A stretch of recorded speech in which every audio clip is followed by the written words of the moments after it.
இன்றைக்கி நம்ம பண்ண போகிறது பலாவ். கர்நாடகாவில் ரொம்ப அதிகமாக பண்ணுவாங்க பலாவ். அதுக்காக மிக்சியில் போட்டு அரைக்க வேண்டியதான பொருட்கள் என்னன்னு பார்ப்போம். இவ்வளவும் மிக்சி ஜாருக்கு போடலாம். பூண்டு, இஞ்சி,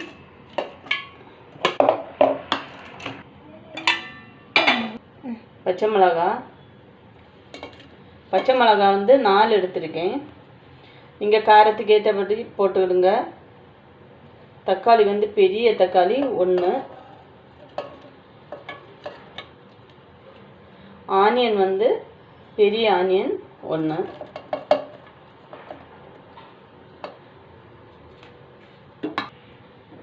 பச்சை மிளகா வந்து 4 போட்டதுக்கு காரணம் என்னன்னா, நான் வந்து வேறு வந்து மிளகாத்தூள் எதுவுமே ஆட் பண்ண போகிறதில்ல.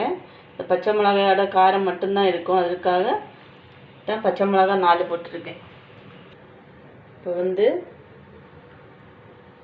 கொத்தமல்லி,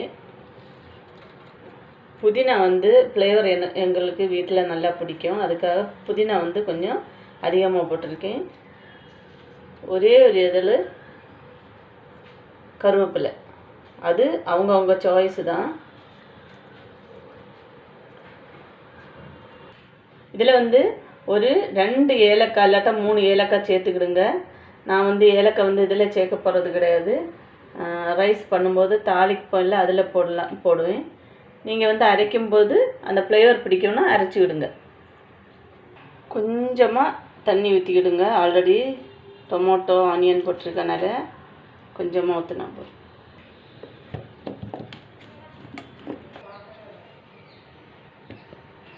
பாருங்கள், இந்த மாதிரி அரைச்செடுக்கணும்.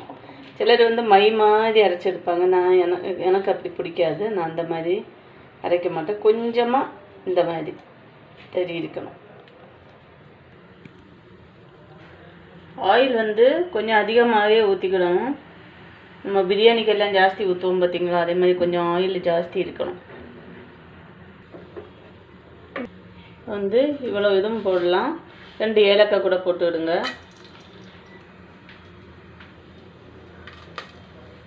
கேரட் போட்டுக்கிடலாம், பீன்ஸு போடலாம்.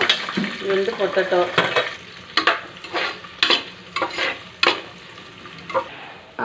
அப்படியே நம்ம 3 கிளாஸ் அரிசி எடுத்து தண்ணியில் ஊற போட்டுக்கலாம். இது நீங்கள் பாஸ்மதி ரைஸ் இருந்தால் அதில் பண்ணிங்கன்னா பிரியாணி மாதிரியே செம்மையாக இருக்கும். நான் வந்து பாஸ்மதி ரைஸ் இல்லாததுனால நார்மல் ரைஸ் எடுக்கேன். நார்மல் ரைஸ்னால் ஆஃப் பாயில் ரைஸு. தண்ணி ஊற்றி ஊற விட்டுடலாம். இது கொஞ்சமாக வசங்கினா போதும், ரொம்ப வேண்டாம். இப்போ நம்ம இந்த அரைச்சி வச்சுருக்கல விழுது அதை போட்டுக்கலாம்.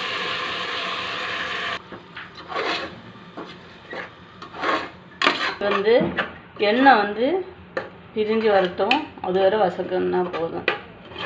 இப்போது எண்ணெய் வந்து பிரிஞ்சு வந்துடுச்சு, பச்சை வாசம் போயிடுச்சு. இப்போ நம்ம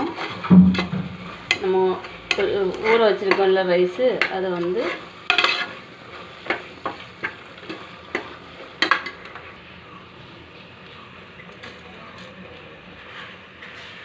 பாருங்கள், அரிசி போட்டாச்சு. தண்ணி ஊற்றலை இன்னும்.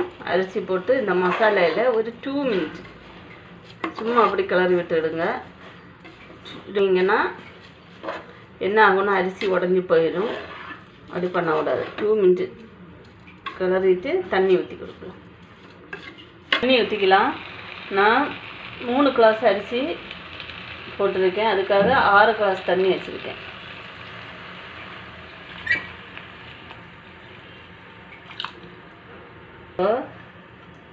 லைட்டாக கிளறி விட்டுக்கலாம். மஞ்சத்தூள் வந்து அதிகம் போடக்கூடாது. லைட்டாக போட்டோம் போடலை, அந்த மாதிரி போடுங்க. அது கூட அவங்கவுங்க சாய்ஸு தான். போடணுன்னா போட்டால் போதும். நான் கொஞ்சம் போட்டுக்கிறேன். இதில் உப்பு ஆட் பண்ணவே இல்லை. இப்போ தேவைக்கு உப்பு போட்டுக்கலாம். இது வந்து கீ வந்து விருப்பம் இல்லாதவங்க போட வேண்டாம். ஆனால் இது போட்டால் நல்ல ஃப்ளேவராக இருக்கும். வாசனையும் டேஸ்ட்டும் நல்லா இருக்கும். ஒரு ஸ்பூன் விட்டாலே போதும். நான் வந்து 10 rupees பாக்கெட்டு, அது ஃபுல்லும் ஓப்பன் பண்ணிவிட்டு அப்படியே வைக்க முடியாதுல்ல, அதுக்காக ஃபுல்லும் ஊற்றிக்கிறேன்.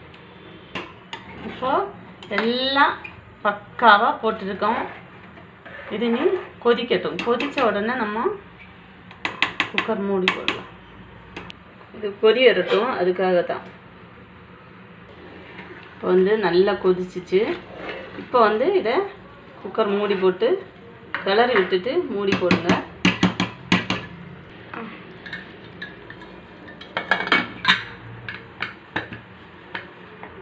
ரெண்டு விசில் அடிக்கட்டும்.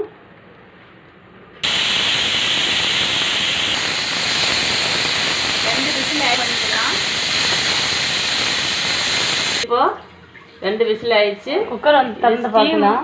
போகிறது வரை அப்படியே வைக்கலாம். வச்சுட்டு திறந்து பார்க்கலாம். பாருங்கள், சூப்பராக வந்துருக்கு. பாருங்கள், உதிரி உதிரியாக இருக்குது. இது பாஸ்மதி ரைஸ் கிடையாது, சாதாரண ரைஸ் தான். பாருங்கள், அடி பிடிக்கவே இல்லை. அடி பிடிக்காமல் சூப்பராக வந்திருக்கு. டேஸ்ட்டு வாசனை சொல்ல முடியாது, அந்த மாதிரி டேஸ்ட்டும் வாசனையும் இருக்கும். பண்ணி பாருங்கள். பண்ணி பார்த்து யாருக்கெல்லாம் இந்த வீடியோ பிடிச்சிருக்கவங்க லைக் பண்ணுங்கள், ஷேர் பண்ணுங்கள், கமெண்ட் பண்ணுங்கள். மறக்காமல் சப்ஸ்கிரைப் பண்ணி ஹெல்ப் பண்ணுங்கள்.